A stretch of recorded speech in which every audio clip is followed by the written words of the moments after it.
to start our lecture regarding the cell wall, cell membrane and cytoplasm of the cell.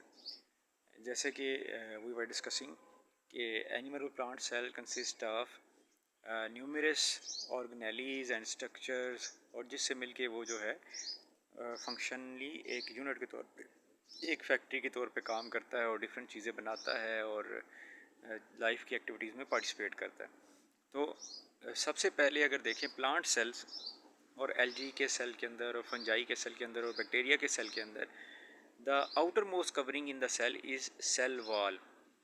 तो cell wall basically animal cells में तो मौजूद नहीं होती, लेकिन जो प्लांट सेल हैं, एल्गी सेल हैं, इनमें ये आउटर मोस्ट कवरिंग के तौर पे आपको सेल वॉल नज़र आती है। जैसे कि यहाँ पे देखें, ये सेल वॉल को शो किया गया है आउटर मोस्ट कवरिंग के तौर पे ग्रीन कलर में। और सेल वॉल के अंदर from time to time there are certain pores, जैसे कि ये है। इन पोर्स को, जो कि साइटोप्लाज्मिक कनेक्शन होते हैं दो सेल्स के दरमियान में, इन पोर्स को हम प्लाज्मोडेस्माटा कहते हैं। तो सेल वॉल जो है वो एक रिजिड स्ट्रक्चर है। सेल वॉल प्लांट के सेल को एक शेप प्रोवाइड करती है, क्योंकि प्लांट के सेल के अंदर कोई भी स्केलेटल जैसे कि बोन्स वगैरह मौजूद नहीं होती, तो इनको जो सपोर्टिव रोल है सेल वॉल को ही परफॉर्म करना पड़ता है। तो वुड बेसिकली सेल वॉल से ही बनती है। तो ये आपके लिए इंटरेस्टिंग होगा। देन अगर देखें, यहाँ पे मज़ीद क्लियर किया गया है सेल वॉल को कि cell wall is the outermost covering in the plant cell. Then you can see here as well there are three types of cell walls. First of all, it is a primary cell wall, then the secondary cell wall, and then the middle lamella. अगर देखें कि सबसे पहले जो grow करती है वो ये प्राइमरी सेल वॉल ग्रो करती है, और प्राइमरी सेल वॉल के ग्रो करने के बाद after some time secondary cell wall जो ग्रो करती है inside the primary cell wall. And then जो दो सेल के दरमियान में, for example if there is another cell, दो सेल के दरमियान में देयर इज़ अ, जो इसको लाइजोन करता है एक सेल वॉल की टाइप, उसको कहते हैं मिडल लमेला। तो between the two cell there is a present middle lamella, दो सेल के दरमियान में मिडल लमेला प्रेजेंट है, और सेल पहले प्राइमरी सेल वॉल ग्रो करता है और then secondary cell wall grow करता है। और these are the three types of the cell wall.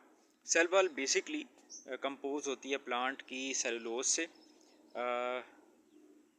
Bacteria की पॉलीपेप्टाइड से, फंजाई की काइटन से। तो इस तरह different kind of cell wall इस लिहाज से है कि कंपोजिशन के लिहाज से डिफरेंट होती है। ओवरऑल इसका रोल यही सपोर्टिव और स्ट्रक्चरल रोल होता है, नॉन लिविंग स्ट्रक्चर होता है प्लांट्स के अंदर ये सेल वॉल। नेक्स्ट देखें, हमारे पास मज़ीद सेलुलर स्ट्रक्चर आ जाते हैं। Next topic is cell membrane. तो यहाँ पे देखें, एनिमल सेल में आउटर मोस्ट कवरिंग जो है वो सेल वॉल नहीं है, बल्कि वो सेल मेम्ब्रेन है। जैसे कि यहाँ पे ब्लू कलर में आप देख सकते हैं, द आउटर मोस्ट कवरिंग जो है एनिमल सेल में वो सेल मेम्ब्रेन है। और सेल मेम्ब्रेन जो है वो फ्लेक्सिबल स्ट्रक्चर है, ये इतना रिजिड स्ट्रक्चर नहीं है, ये लिविंग स्ट्रक्चर है, ये मूव करता रहता है। मींस के इलास्टिसिटी इसमें होती है जो सेल की शेप को थोड़ा बहुत मॉडिफाई करने में हेल्प करता है।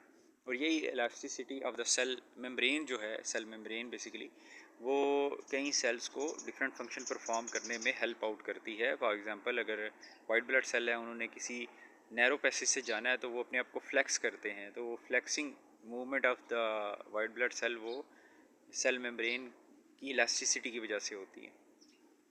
दैन सेल मेम्ब्रेन को अगर डीप इनसाइड देखें जूम इन करके, तो cell membrane is basically a double layer structure, कि एक लेयर ये ऊपर है और एक लेयर ये नीचे।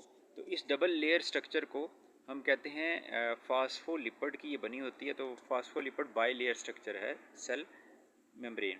और फास्फोलिपिड बाई लेयर स्ट्रक्चर में ये देखें, एक एक मॉलिक्यूल है फास्फोलिपिड का, ये मिलके ये फास्फोलिपिड बाई लेयर स्ट्रक्चर जैसे एक सैंडविच होता है उस तरह के दो टोस्ट बना रहे हैं।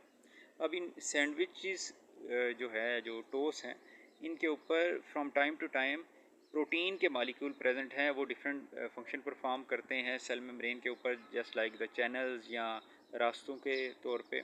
और कहीं पे कोलेस्ट्रॉल के मालिक्यूल अटैच हैं, कहीं शुगर के मालिक्यूल अटैच हैं। ये कोलेस्ट्रॉल के येलो में और शुगर के ग्रीन में दिखाए गए हैं। तो इस तरह cell membrane basically phospholipid bilayer, यानी लिपिड है, प्रोटीन है, कार्बोहाइड्रेट हैं, शुगर वगैरह और कोलेस्ट्रॉल हैं। ये बेसिक कंपोजिशन है सेल मेम्ब्रेन की।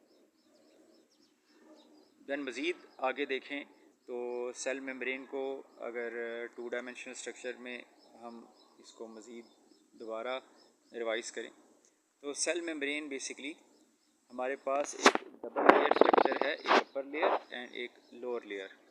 और इन डबल लेयर स्ट्रक्चर में प्रोटीन के मालिक्यूल एम्बेडेड हैं। तो इसका कंपोजिशन को या इसके स्ट्रक्चर को हम समझते हैं फ्लूइड मोज़ैक मॉडल के ज़रिए, कि सेल मेम्ब्रेन एक फ्लूइड स्ट्रक्चर है और प्रोटीन के मालिक्यूल इसमें एम्बेडेड हैं, जस्ट लाइक अ मोज़ैक मैनर, कि प्रोटीन के मालिक्यूल इसके अंदर धंसे हुए हैं मोज़ैक वर्क की तरह।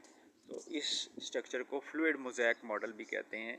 सेल मेम्ब्रेन का स्ट्रक्चर कैसा होता है? फ्लूइड मोज़ैक मॉडल के जैसा होता है। फ्लूइड मोज़ैक मॉडल जो है, ना सिर्फ cell membrane, outer cell membrane of the cell में ये ही स्ट्रक्चर है, बल्कि तमाम ऑर्गेनेली की सेल मेम्ब्रेन भी इसी तरह है। न्यूक्लियर सेल मेम्ब्रेन भी इसी स्ट्रक्चर की है। The third topic today is regarding the cytoplasm. चाहे एनिमल सेल हो, चाहे प्लांट सेल हो, the fluid present inside the cell is called cytoplasm. तो जो फ्लूइड है वो साइटोप्लाज्म है, जो पूरे सेल के अंदर मूव करता है। और लिक्विड पोर्शन है जिसके अंदर ऑर्गेनेली जो है सस्पेंडेड होती हैं या मूव करती हैं, या रिएक्शंस तमाम जो है इस लिक्विड पोर्शन के अंदर हो रहे होते हैं। तो इसको हम साइटोप्लाज्म कहते हैं। साइटोप्लाज्म की दो फॉर्म है, साइटोजेल और साइटोसोल। साइटोसोल जो है वो जो है लिक्विड पोर्शन है, जबकि साइटोजेल में आपकी ऑर्गेनेलीज़ वगैरह आ जाती हैं जो साइटोप्लाज्म के अंदर सस्पेंडेड हैं।